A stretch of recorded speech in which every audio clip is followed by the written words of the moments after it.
शंखचूड़ को उद्देश्य कर देवताओं का दानवों के साथ महासंग्राम। सनत कुमार बोले, उस दूत ने वहां जाकर शिव जी की सारी बात तथा उनका निश्चय विस्तार पूर्वक यथार्थ रूप से कह दिया।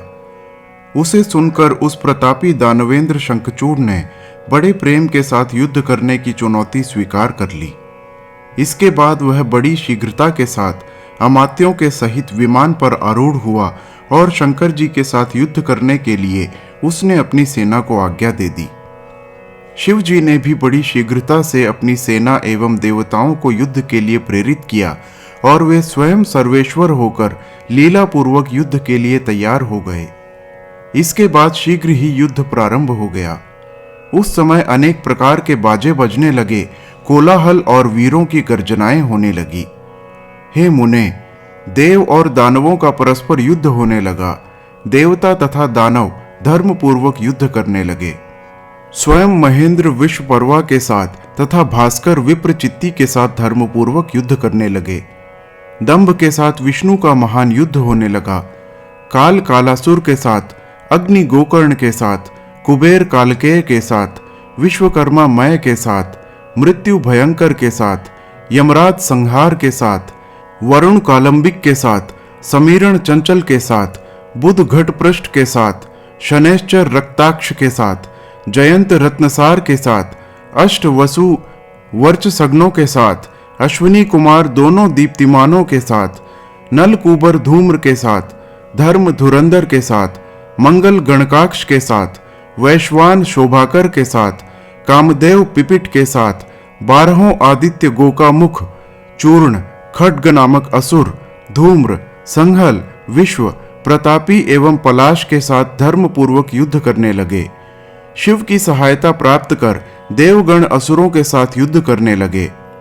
एकादश महारुद्र, भयंकर, महाबली, महापराक्रमी तथा वीर 11 असुरों के साथ युद्ध करने लगे।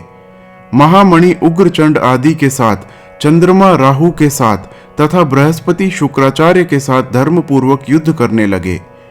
नंदीश्वर आदि शिवगण भी दानवों के साथ युद्ध करने लगे। उसका पृथक पृथक वर्णन विस्तार के भय से नहीं किया गया। हे मुने, उस समय शिव जी काली एवं पुत्र के साथ वट के मूल में स्थित रहे और समस्त सैन्य समूह निरंतर युद्ध कर रहे थे। रत्न जटित आभूषणों से भूषित शंखचूड़ भी करोड़ों दानवों से युक्त रत्न जटित मनोहर सिंहासन पर बैठा हुआ था। इसके बाद देवताओं एवं असुरों का विनाश करने वाला महायुद्ध छिड़ गया।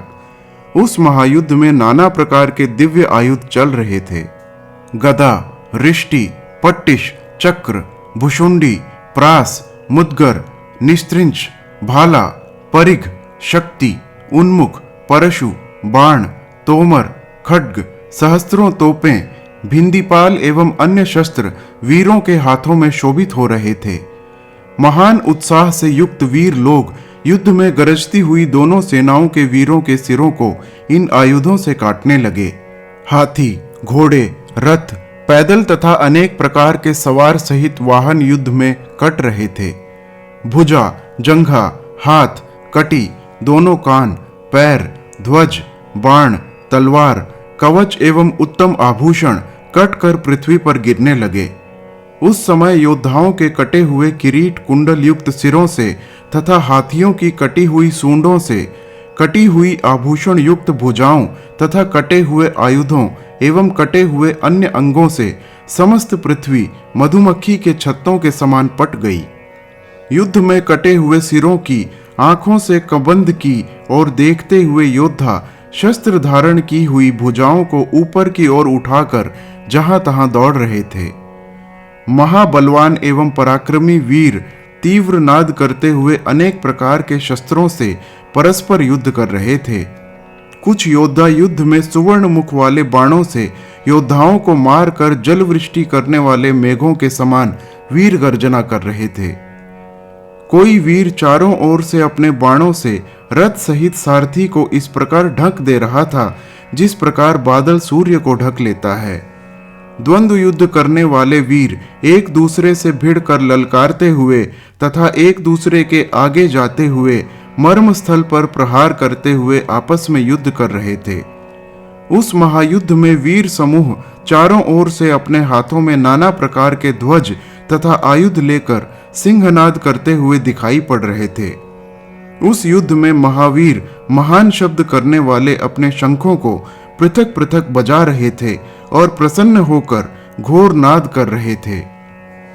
इस प्रकार दीर्घ काल तक देवताओं तथा दानवों का विकट, भयंकर तथा वीरों को हर्षित करने वाला महायुद्ध हुआ। परमात्मा महाप्रभु शंकर की यह लीला है जिसने देवता, मनुष्य एवं असुरों सहित सभी को मोहित कर रखा है। शंखचूड़ के साथ कार्तिकेय आदि महावीरों का युद्ध। सनत कुमार बोले, हे व्यास जी, उस समय दानवों ने सभी देवताओं को पराजित कर दिया, जिससे शस्त्रास्त्रों से क्षत विक्षत अंगों वाले देवता भयभीत होकर भागने लगे। वे लौटकर शिव जी की शरण में गए और हे सर्वेश, रक्षा करो, रक्षा करो, ऐसा विह्वल वाणी में कहने लगे। तब उन देवताओं की इस प्रकार पराजय देखकर तथा उनका भय युक्त वचन सुनकर शिव जी को महान क्रोध हुआ। कृपा दृष्टि से उन्होंने देखकर देवताओं को अभयदान दिया तथा अपने तेज से गणों के बल को बढ़ाया। तब शिवपुत्र महावीर कार्तिकेय शिव जी की आज्ञा लेकर रण क्षेत्र में दानवों के साथ निर्भय होकर युद्ध करने लगे। तारकासुर का वध करने वाले कार्तिकेय ने क्रोध करके वीर ध्वनि करते हुए उनकी 100 अक्षौहिणी सेना को युद्ध में मार डाला। कमल के समान नेत्र वाली काली सहसा दैत्यों का सिर काट कर रक्त बहाने लगी और उनका भक्षण करने लगी। वे देवताओं के रुधिर का चारों ओर से पान करने लगी और देवताओं तथा दानवों के लिए भयंकर विविध प्रकार के युद्ध करने लगी। उन्होंने रण में लीला पूर्वक 100 लाख हाथी एवं 100 लाख दानवों को एक हाथ से उठाकर मुख में डाल लिया। हजारों कबंद युद्ध भूमि में नृत्य करने लगे। उस समय महान कोलाहल होने लगा जो कायरों के लिए भयप्रद था। इसके बाद स्कंद कुपित हो पुनः बाणों की वर्षा करने लगे और उन्होंने क्षण भर में करोड़ों असुर सेनापतियों को मार गिराया। जो शेष दानव मरने से बच गए वे सब स्कंद के बाणों से क्षत विक्षत तथा भयभीत होकर भागने लगे। तब वृषपर्वा, विप्रचित्ति, दंड, विकंपन ये सब बारी बारी से स्कंद के साथ युद्ध करने लगे।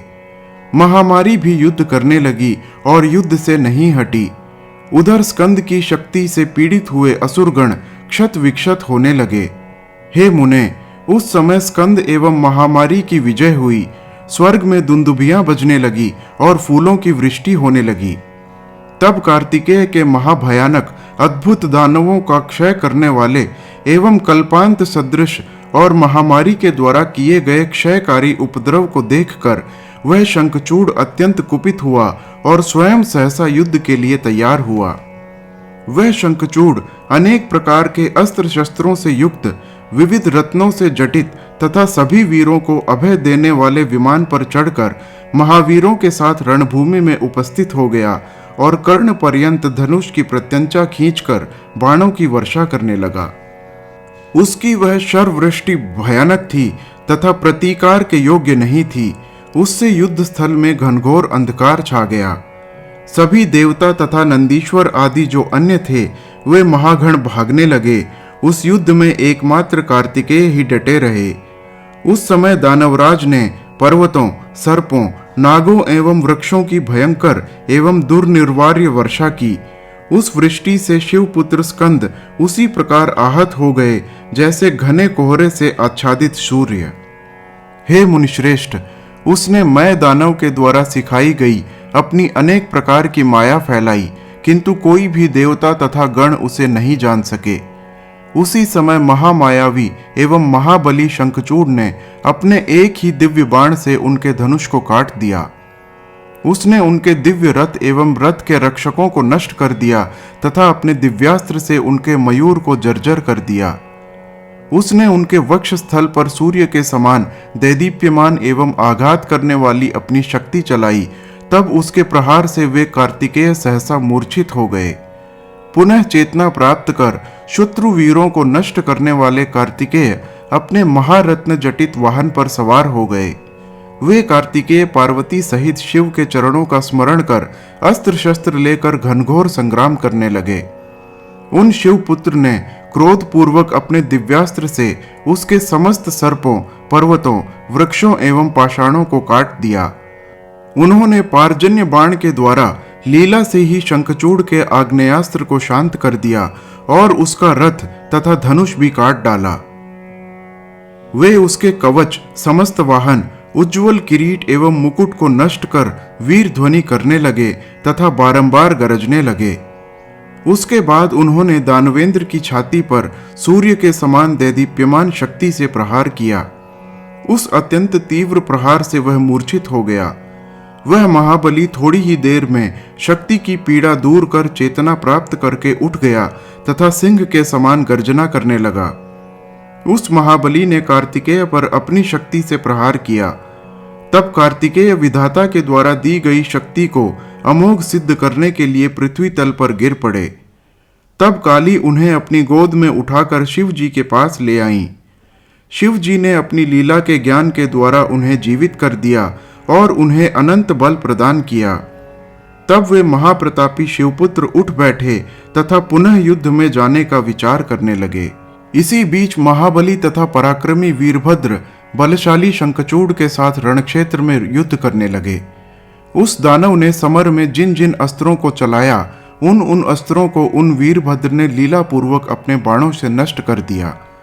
तब उस दानवेश्वर ने सैकड़ों दिव्य अस्त्र छोड़े, किंतु प्रतापी वीरभद्र ने अपने बाणों से उनका छेदन कर दिया। तब प्रतापी शंखचूड़ अत्यंत कुपित हुआ।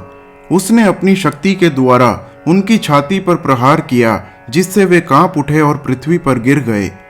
इसके बाद गणों में प्रमुख गणेश्वर वीरभद्र क्षणमात्र में चेतना प्राप्त कर उठ बैठे और उन्होंने पुनः अपना धनुष ले लिया।